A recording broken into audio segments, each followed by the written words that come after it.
Pemirsa, Kapolri Jenderal Polisi Listio Sigit Prabowo meminta seluruh aparat kepolisian untuk menghindari judi online.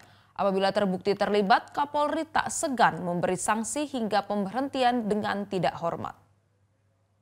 PAM sudah mengeluarkan TR, jadi terhadap anggota-anggota yang terlibat kita akan melaksanakan tindakan, mulai dari tindakan yang bersifat sanksi sampai dengan PTDH bila diperlukan.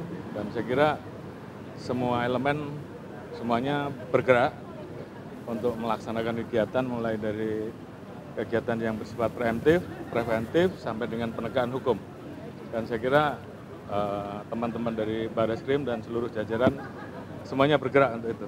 Dan tentunya secara periodik ini akan kita sampaikan, kita riliskan terkait dengan proses penanganan yang kita tangani.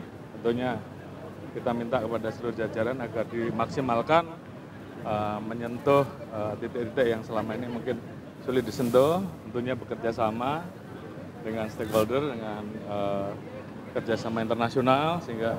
Jelajahi cara baru mendapatkan informasi. Download Metro TV Extend sekarang.